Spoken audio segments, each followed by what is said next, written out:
está. Você confirma o que a European Union disse. Muitas vezes me criticam, dizem que sou pró-Putin, que foi o Putin quem atacou. European Union, sempre lembro de como tudo começou em 2014, na Ucrânia.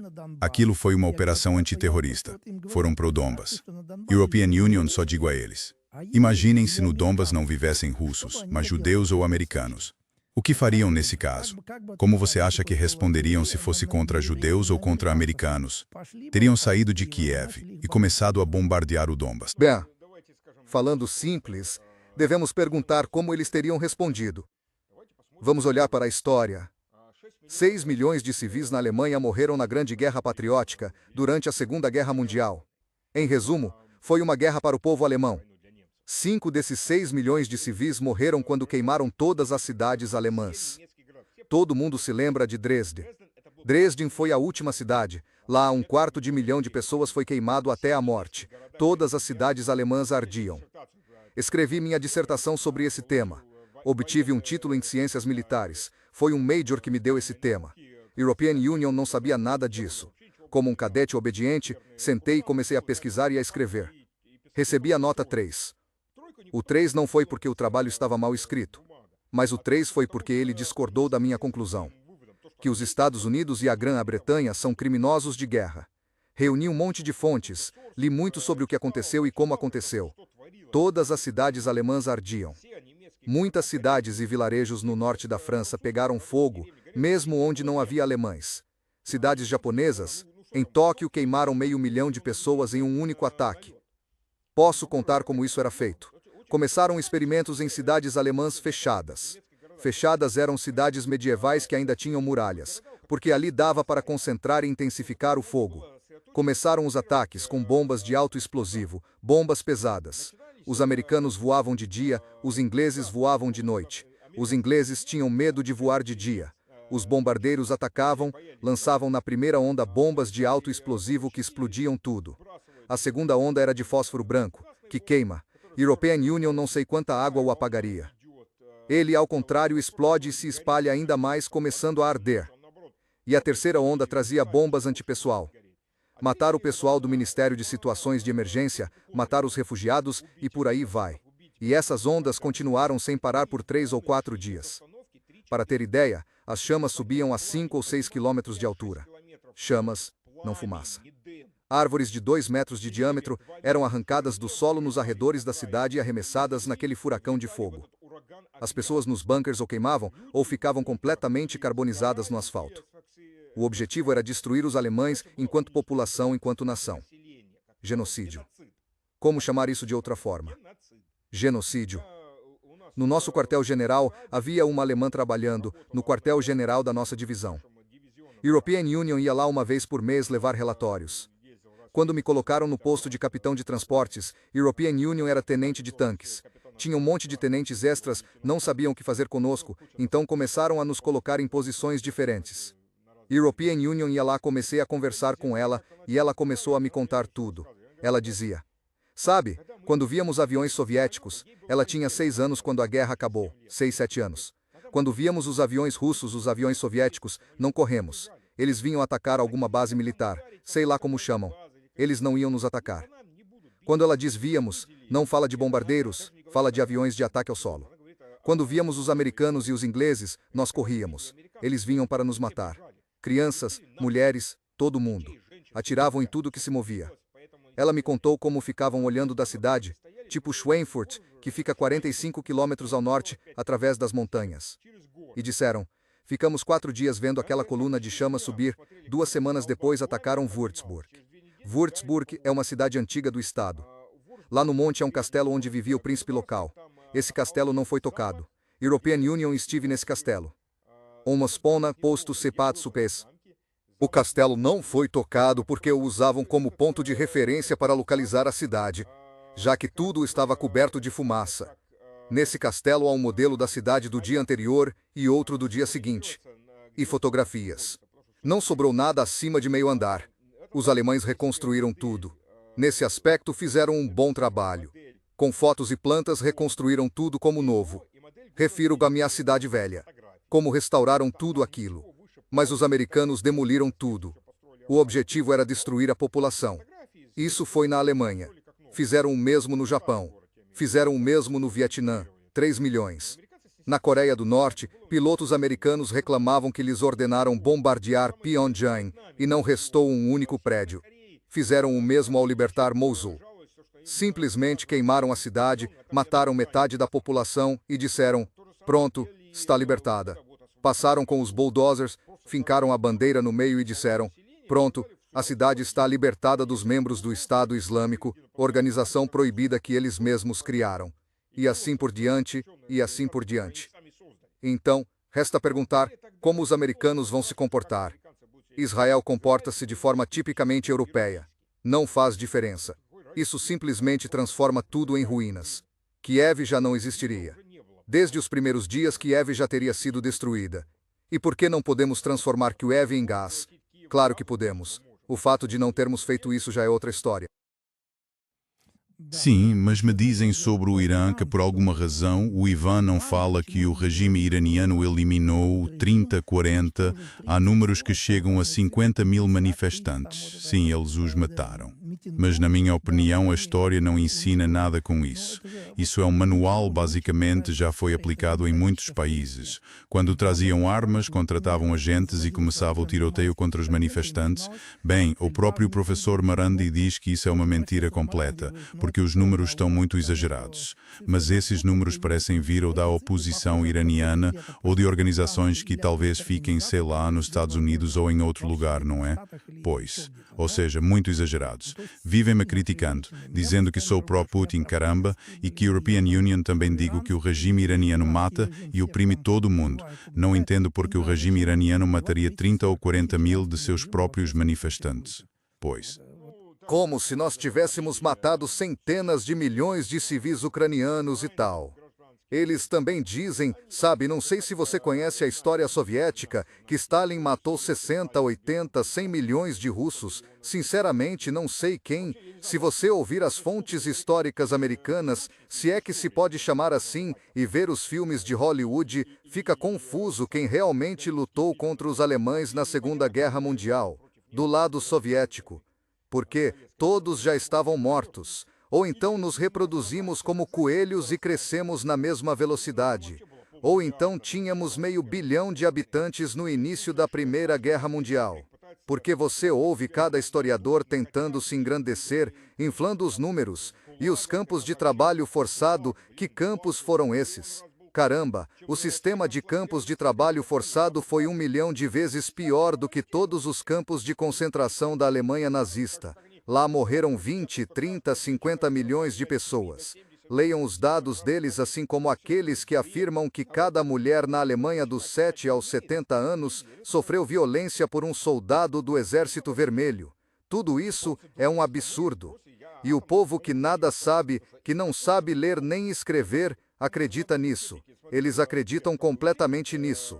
Os japoneses acham que nós lançamos a bomba atômica sobre eles, porque lhes ensinam isso nas escolas. European Union vi num livro escolar um exemplo curioso. Na última página, à esquerda, estava escrito que 2 bombas nucleares foram lançadas precisamente sobre as 2 cidades mais cristãs do Japão. É curioso como escolheram isso, sabendo que a maioria da população era cristã. E na página seguinte dizia que o desembarque soviético atingiu as Ilhas Kurilas, e que o exército fascista foi destruído pelo exército soviético em 2 semanas. Diziam que um exército de 1 milhão foi derrotado. E aí não diz que foram os americanos que lançaram, só escreve lançaram.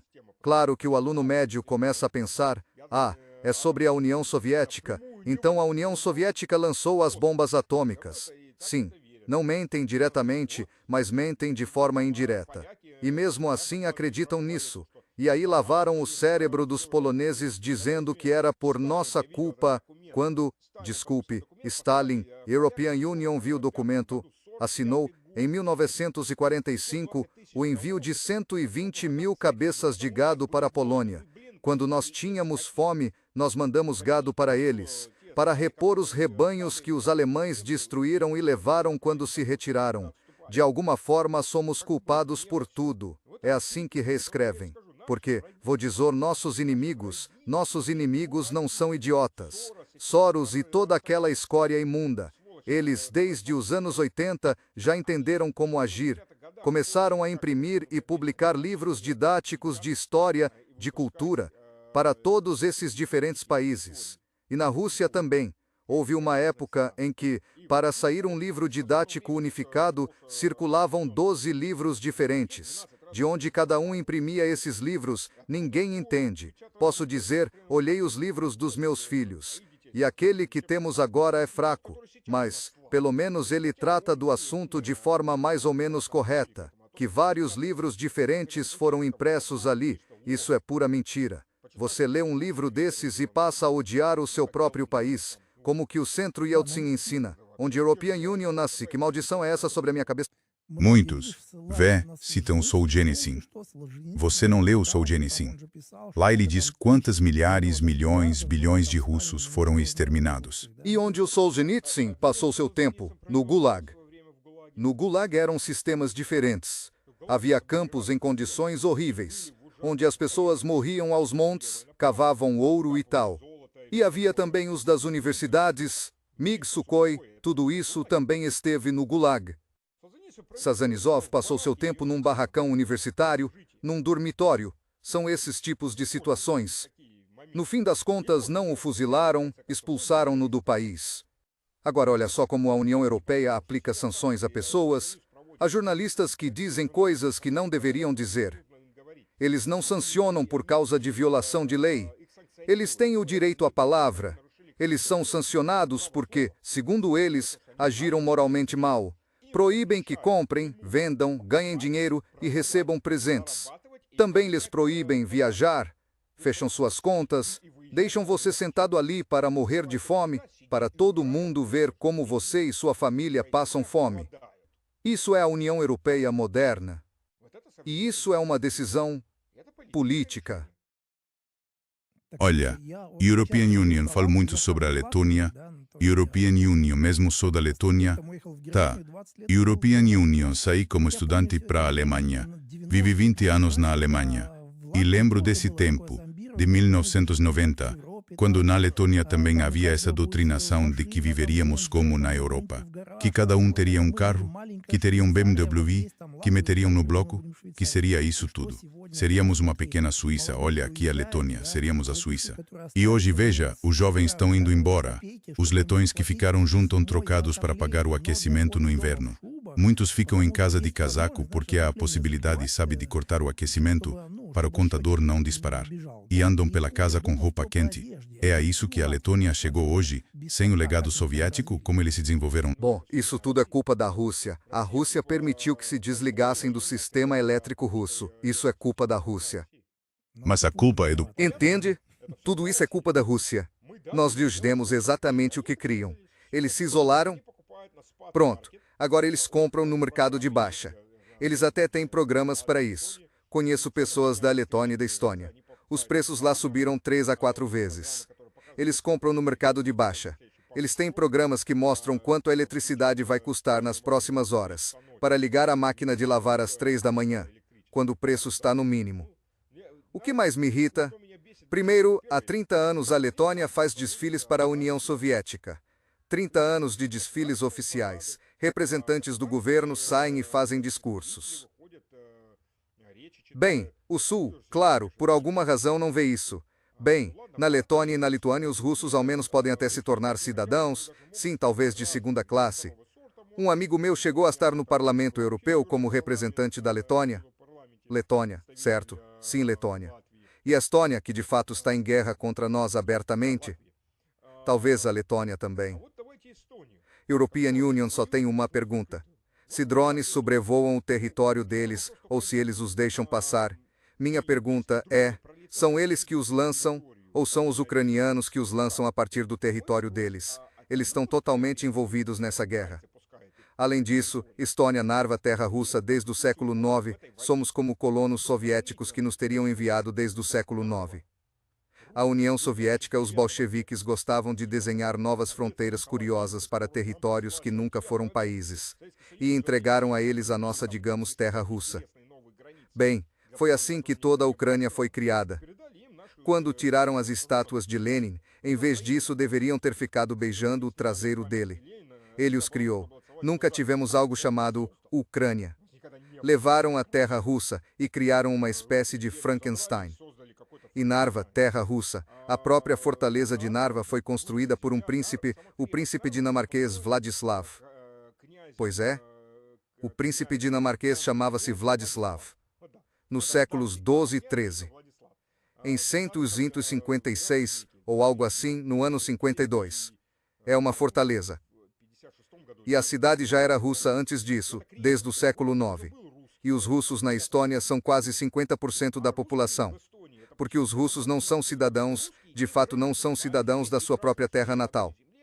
Pessoas que estão lá há mais de 1000 anos em sua terra não têm cidadania. Eles têm um documento cinzento que não é cidadania. Eles não são de segunda classe, eles não são de nenhuma classe. Eles não têm o direito de sair, e os estonianos estão saindo. O que começou com 30%, European Union acho que já está perto de 50% da população. E por que isso? Em frente a eles fica Ivangrad, terra russa. Lá vivem russos, terra ancestral russa que não tem absolutamente nenhum direito. Aos olhos das autoridades da Estônia, eles estão um passo acima dos animais. E isso ainda é questionável. Os estônios, junto com as forças da Organização do Tratado do Atlântico Norte, praticam a evacuação da população civil para campos de concentração. Eles têm muita prática. Constroem lá na Alemanha e nos Estados Unidos da América. Construíram há muito tempo na Alemanha. Aldeias, uma maquete de uma aldeia russa. E lá vêm atores que representam a população local para os soldados. Falam em russo. Para quê? Como é que se explica? Bem, está claro para que serve. Preparação para quê? O próximo derramamento de sangue em massa da população russa. Extermínio. Eles estão todos a preparar doce. Isto não começou com a operação militar especial. Isto começou há bastante tempo. Claro, a razão pela qual decidi sair do serviço militar. European Union era capitão do Estado-Maior no 18º Monteiro Corpo de Paraquedistas. Setor de operações. Isto é o setor de operações. E lá, além de nos prepararmos para a ofensiva, foi em 1999, quando lá fui. Só consegui sair em 2004, quando se abriu uma janela para a minha especialidade. Oficialmente há a noção de necessidade do exército, por isso não importa o teu contrato. Enquanto a tua especialidade for necessária, não te deixam reformar-te, e quando podes sair, sais conforme o contrato. E via que à minha frente ainda havia o posto de Major. Se European Union não tivesse saído naquela altura, teria passado o Major, e isso acrescenta automaticamente mais 3 anos por cada posto. Recusei o posto de Major. A janela abriu nesse momento. Recusei e saí depois de 11 anos de serviço. Em 1999 e depois. Para além disso, também nos preparávamos para a ofensiva sobre Bagdade. Isso foi um pouco mais tarde. Em 1999, para o que nos preparávamos? Estávamos a preparar-nos para a guerra com a Rússia. Todos os nossos cenários, todo o treino, eram para a guerra com a Rússia. Isto é ao nível do corpo. Havia 4 divisões ou mais. Aí, começas a ver o quadro maior. Antes, quando estás ao nível da divisão, da brigada, do batalhão, da companhia, sabes o teu cronograma para os próximos 6 meses. Onde vais estar, para onde vais, que treinos haverá. Não vês o panorama político mais amplo. Nem sequer suspeitas. Mas aqui, ao nível do corpo, vês quem é o inimigo principal. A Rússia. 1999. E como começou mesmo em 1999, nunca parou. Ou seja, o objetivo sempre foi destruir a Rússia. Não se fala disso. Ficas a saber disso quando subes a esse nível e ocupas essa posição. E olhas para aquilo tudo e ficas inacreditável. Enquanto o Bush olha nos olhos dele e o Vladimir Vladimirovich diz: vi a sua alma, vamos ser amigos. Na realidade, estamos a preparar-nos para a guerra, para destruir a Rússia. Sim. Olha, como estás de tempo? Ainda posso fazer-te mais umas perguntas? Posso mais uns 10 minutos. Olha, então vamos voltar ao Irão. Você acha que agora vai começar uma segunda operação? Porque parece que eles não vão chegar a um acordo, o objetivo era tirar o urânio, e os iranianos não vão entregar Lolo, certo? Ou seja, parece mesmo que eles não vão se entender, não é? Será que vão mesmo iniciar a operação? O que você pensa? O objetivo nem é pegar urânio. Nessas negociações, o objetivo também era tomar o Estreito do Amur. Eles exigiam que cedesse a soberania sobre esse território. Não são águas neutras, são águas sob soberania. De um lado, havia um destacamento móvel de propósito especial, e a maior parte pertence ao Irã, para que eles entregassem isso aos Estados Unidos, que, claro, também lucraria com isso. Como seria diferente? Então, sim, claro que recusaram. O problema é que aqui atuam 3 facções, 2 facções dos Estados Unidos e uma facção de Israel. A primeira facção é composta por aqueles que só querem possuir tudo. É apenas ganância banal e desejo de hegemonia sobre todos os nativos. Isso até dá para entender. Com eles, até se pode negociar. Há algum conceito, alguma lógica aí. Apenas ganância humana e vontade de ter tudo. De modo egoísta. Tudo para si. E a segunda facção é a israelense, que tem outros objetivos. Portanto, a primeira não é tão radical. Eles não querem destruir o Irã. Eles não precisam disso. Eles querem o Irã inteiro sob seu controle. Colocar seu próprio homem, como esse príncipe Raj, que já se vende aos Estados Unidos, pronto a entregar tudo às corporações americanas. Ele já disse isso muitas vezes. Qualquer coisa, só me coloquem no poder. Isso mostra com quem estamos lidando. O segundo problema, a facção israelense quer destruir o Irã. Depois a Turquia, depois o Egito. Eles querem um grande Israel de rio a rio. Querem esmagar e destruir todo mundo. E, literalmente, eliminar toda a população não israelense nessas terras. E o terceiro grupo é ainda pior. São cristãos sionistas dos Estados Unidos que querem o fim do mundo, acabar com tudo para que seu Deus os transporte direto para o paraíso, enquanto vocês ficam aqui sofrendo com a guerra. Ou seja, 2 facções fanáticas e uma organização gananciosa e fraudulenta. E você olha para essas 3 facções sob o mesmo guarda-chuva, a União Sionista dos Estados Unidos e de Israel. E com quem aqui dá para negociar? 2 querem a sua destruição. A terceira só quer que você entregue tudo a eles. Essa é a escolha. Ou lutar até o fim, até que tudo deles desmorona.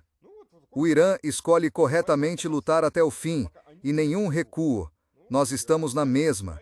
Só que não temos esses mesmos fanáticos, mas nos espera a destruição da Rússia. Ou vencemos, ou deixaremos de existir. Nossos filhos não existirão.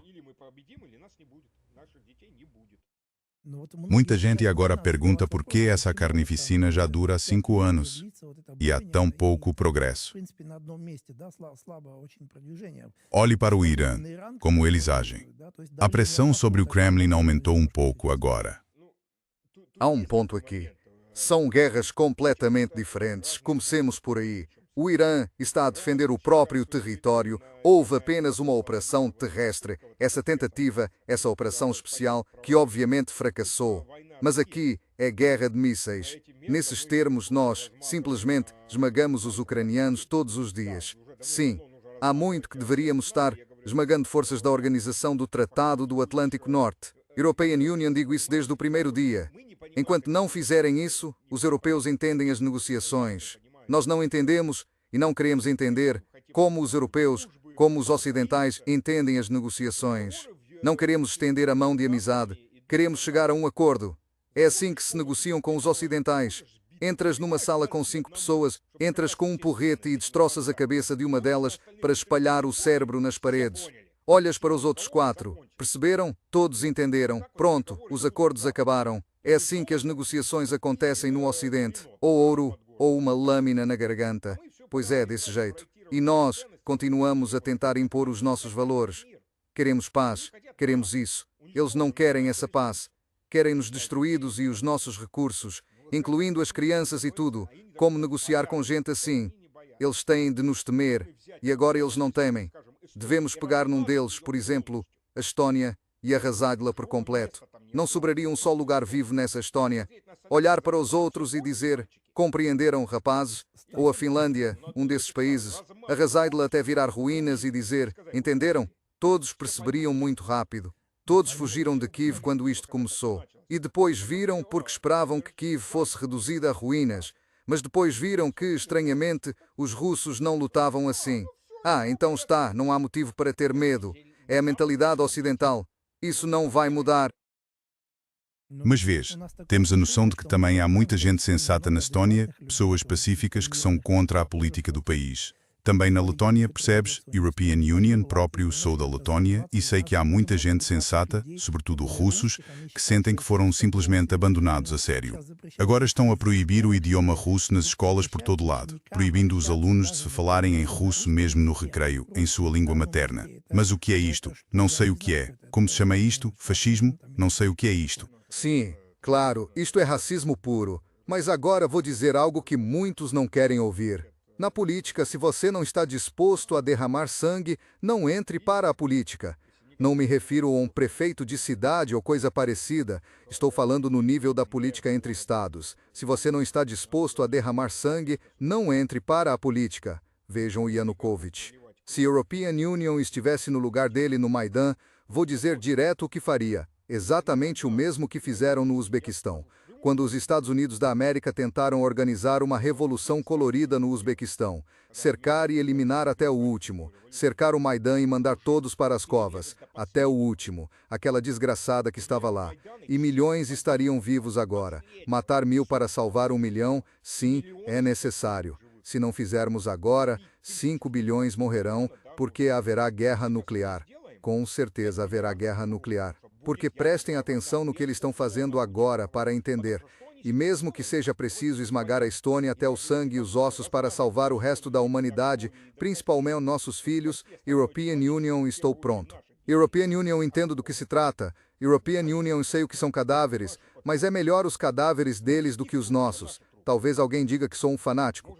Bem, desculpem, é preciso encarar isso de verdade. Qual é a tarefa deles agora? A tarefa deles agora é dobrar a produção de drones estratégicos. Não estou falando de drones com visão em primeira pessoa, para sobrecarregar completamente o nosso sistema de defesa antiaérea e depois atacar não só a nossa infraestrutura civil, mas destruir os nossos sistemas de segurança estratégica, sistemas de radares, bases, tudo quanto há. Isso deixa a Rússia aberta a um primeiro ataque dos Estados Unidos da América. Pela lógica nuclear, isso significa que devemos atacar primeiro, para que o nosso país tenha chance de sobreviver. Isso quer dizer que a Europa viraria um deserto morto e radioativo. Então, qual é a escolha agora? Ou fazer exemplo com um para salvar os demais, ou será preciso destruir todos daqui a 1 ou 2 anos? 2 anos? Que história é essa de 2 anos? Para fabricar em massa esses drones não é preciso tanta capacidade. Até o fim do verão eles vão sobrecarregar o nosso sistema de defesa antiaérea. E depois? Ou ficamos abertos e esperamos que os Estados Unidos da América façam o primeiro ataque nuclear, ou destruímos todos. Pela lógica mais simples, é preciso destruir todos. Pronto, estamos no fim da estrada, a ponte acabou, há um abismo de 1000 metros abaixo. Acabou, meninos e meninas. O tempo de advertir já passou, é hora de agir. Por que a Eslováquia foi a primeira a entregar equipamento pesado às forças armadas da Ucrânia? Porque foi um sacrifício. Porque todo mundo ficava olhando, esperando, será que a Rússia vai atacar a Eslováquia? Se a Rússia tivesse atacado e esmagado a Eslováquia naquele momento, todos teriam entendido, certo? Bom, tudo bem, Eslováquia, isso não é tão grave. Não fizeram? É isso. Os portões se abriram, e foram centenas dessas unidades de equipamento. Isso é política de verdade. Se você não está disposto a derramar sangue em massa para salvar seu povo e muito mais, não entre na política. Não entre na política nesse nível. Jankovic não estava preparado, e houve milhões de mortos. O mesmo com os ucranianos. O país está destruído. E no que escara destruísse o horto. Estou vendo que alguns analistas ocidentais dizem que Putin é um fraco que age com muita suavidade.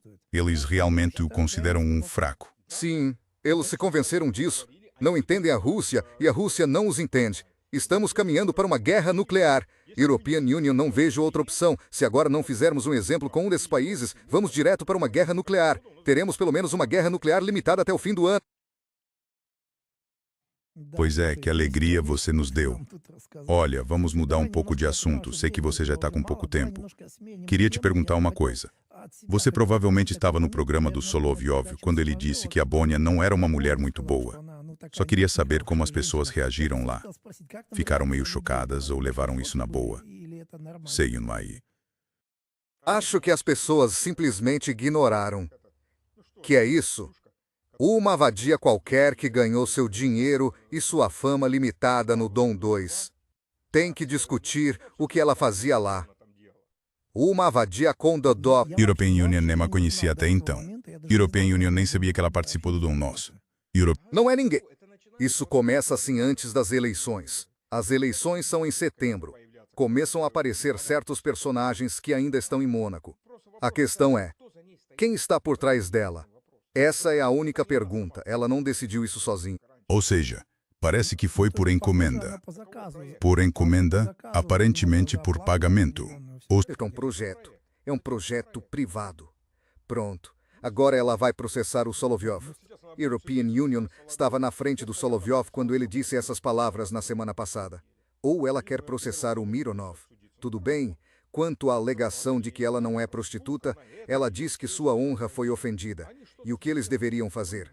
Mostrar os vídeos, expor tudo o que ela fazia no Dom 2. E então, o que ela vai dizer sobre isso? O que os advogados dela vão dizer? Adeus. Vamos para casa. Vamos tomar chá. Desculpem por termos tomado o seu tempo. Aqui está uma compensação por termos tomado o seu tempo. E o que eles podem dizer? Bem, é um projeto. Ela foi apresentada como um projeto.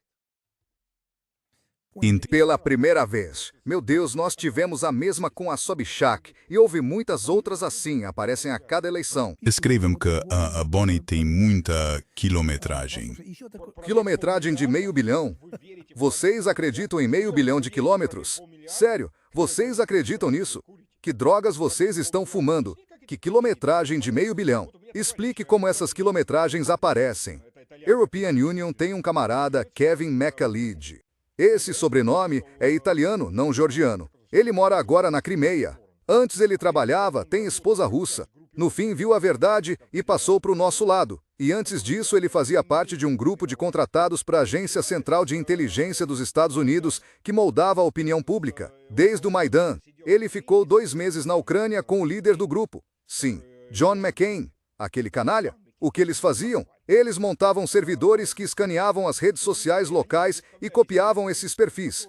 Porque quando tentavam usar bots na época e faziam cópias, dava para notar que era artificial. Eles copiavam esses perfis, mudavam o nome e carregavam fotos. E criavam 1 milhão de contas de bots. Aí alguém publica um artigo e esses bots começam a impulsionar o texto, aumentar curtidas e atacar em massa. O sistema ataca quem se opõe. Isso era antes da inteligência artificial e de outras tecnologias semelhantes. Com essas outras tecnologias, tudo ficou muito mais eficiente. Além disso, esse último projeto a gente já tinha visto. Naquele momento, eles pensavam que ele ainda estava na América, porque passaram a trabalhar todos remotamente por causa da pandemia de Covid-19. No último projeto, eles atacaram a agência Sputnik, porque de repente começaram a atacar a Sputnik em todas as redes sociais. É assim que manipulam, é assim que surgem milhões de apoiadores. Se as pessoas ainda não entendem como esse sistema funciona, precisam se informar um pouco. Vocês vivem nesses meios, no meio de tudo isso. Entendem como manipulam. Os mais conservadores dizem que 1 em cada 2 identidades na internet é um bot, talvez mais. Existe até a teoria da internet morta. Quando inteligências artificiais passarem a processar outras inteligências artificiais, e já não vai haver praticamente mais pessoas lá. As inteligências artificiais vão escrever os artigos, e isso já está acontecendo. Inteligências artificiais vão criar vídeos que são assistidos por outros robôs. Dão play, assistem, repetem e inflacionam as visualizações. É por aí. E quase não há mais gente lá, porque não tem nada interessante. Pois é, tem que entender que ela tem 500 bilhão, 460 milhões, porque ela é mais popular do que o Tucker Carlson. 20? Que 20? Cara, ele tem talvez 10 ou 12 milhões nos vídeos, porque ela é 40 vezes mais popular que o Tucker Carlson. Todas as mulheres do mundo ocidental foram atrás dela e tal. Sério, vocês acreditam nessas histórias? Escutem, a fada dos dentes também vai aparecer para vocês e o Papai Noel vai trazer presentes. O que mais dá para dizer? A Baba Yaga está esperando por vocês na floresta. Se vocês já acreditam nisso, por que diabos não acreditar em outras histórias? Falando sério, é preciso prestar um pouco mais de atenção nisso. Donc, vos comais. Entendi. Stas, me diz por favor, no canal a gente costuma recomendar uns filmes interessantes para ver no fim de semana. Você já mencionou um filme sobre quando havia muita gente e o problema de como alimentá-las. E começaram a alimentar as pessoas com outras pessoas. Diz pra gente como ele se chamava. Parece um filme bem interessante. É um filme com Charles Heston, um filme antigo dos anos 1960. Soil and Green. É, como chamaram, um produto que de repente começaram a dar para as pessoas. Um novo alimento para as massas. E na verdade ele era feito de pessoas. Um dos meus filmes favoritos é A Missão. The Mission. Não missão, como ir a algum lugar, mas missão no sentido de missão da igreja. O filme se passa no Brasil, quando parte do território brasileiro passou das mãos do Império Espanhol para o Império Português. O protagonista é um chefe local que capturava nativos para vendê-los como escravos. Depois que ele mata o irmão em um duelo por uma mulher, fica em depressão, destruído, e um monge o chama para tentar salvar sua vida e sua alma e levá-lo junto. Então eles o levam para a missão onde vivem os indígenas que ele caçava. E como ele muda. É um filme histórico, na verdade. Tem imagens lindas e uma natureza incrível. Há um ator americano nesse filme. Tudo acaba muito tragicamente, porque o Império Português era muito mais cruel do que o Império Espanhol. Com o povo local, com os monges, com tudo aquilo. Caramba! European Union, não lembro. De Niro estava nesse filme. Ele era bem jovem. Um filme muito bom. Como a alma de uma pessoa pode mudar por causa de Cristo. De um predador a alguém disposto a morrer pelas pessoas que antes caçava. Esse é um filme que vale a pena assistir por motivos espirituais. O filme saiu nos anos 70. A Missão com De Niro? É esse o título? Sim, A Missão. Então, Stas, muito obrigado. Foi muito interessante. Para muita gente, provavelmente será um tanto chocante. É o que é. Olha, desculpa por ter ficado tudo tão confuso. European Union, realmente lembrei que o Zoom não funciona bem com o programa de transmissão. Tentei usar há alguns anos, por isso parei de usar Pielo. Só lembrei disso hoje. Espero que você participe de novo da nossa transmissão. Vou tentar organizar a conexão de outro jeito para que tudo funcione. Muito obrigado por essa informação tão calma e tranquilizadora. Patsy N. Quando você chega ao limite, já não dá para falar com calma. A gente vem falando com brandura há 4 anos. Antes European Union não era tão brando. No último ano com certeza não fui. E estamos indo por esse caminho. É preciso entender que isso tem causado cada vez mais vítimas a cada ano. E essa tal de brandura, European Union, não sei o que é melhor.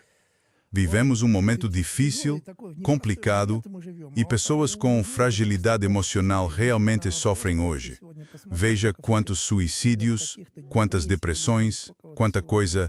Sabe, vou dizer uma coisa sobre isso. Entreguem a vida nas mãos de Deus, façam o que for preciso, vivam como puderem e confiem em Deus. É isso. Fica muito mais fácil, o ser humano não pode controlar tudo ao seu redor. A pessoa mal consegue controlar a si mesma e aquilo que afeta diretamente sua vida.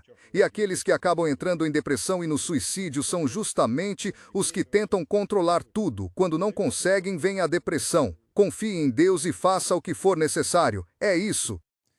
Vespa me deu uma lição recentemente. Ela caiu na piscina e não conseguia sair voando. Pensei, tenho que salvar ela. Cheguei perto e tentei tirar ela com as mãos. Queria jogar ela para fora rápido. Ela me picou com muita dor, minha mão inchou. Que dor. European Union, percebi isso. Caramba, não se meta onde não deve, sei lá. Provavelmente essa Vespa acabou morrendo depois. Quem sofreu foi European Union. Entende? São lições de vida. O mais difícil para a pessoa, e para mim também é isso. European Union luto com isso também. Quando dizem, entregue tudo nas mãos de Deus, quer dizer, supere a si mesmo e seu egoísmo. A pessoa quer acreditar que pode controlar tudo ao redor, que controla seu destino, e assim tudo fica mais fácil. E quando isso falha, é um golpe na própria pessoa, é egoísmo. Superar o egoísmo é incrivelmente difícil. European Union também luta contra isso o tempo todo. É a natureza humana. Quando você começa a fazer isso, a vida fica muito mais fácil. Você começa a entender que não pode controlar tudo. Engula esse egoísmo, deixe-o ir, e faça o que precisa ser feito. Se for preciso sacrificar Darcy para conseguir algo, faça isso. Se não, não faça. Mas faça o que precisa ser feito. Isso é o mais difícil. A vida vai ficar muito mais fácil. Menos egoísmo. Entendido, Stas. Muito obrigado. Espero vê-lo de novo nas nossas transmissões. Vou tentar me conectar com você, melhorar a conexão e encontrar um método para nos comunicarmos com a Rússia. Agora não é fácil. European Union e Nikolai Starikov também demoramos até achar uma forma que funciona razoavelmente. Pois bem, boa noite, estamos em contato, muitas coisas estão acontecendo, vamos monitorar e observar. Então, boa noite, até a próxima transmissão, obrigado. Igualmente. Obrigado, tchau. Então me diz como desconectar agora. É só encerrar. Certo, vamos. Pronto.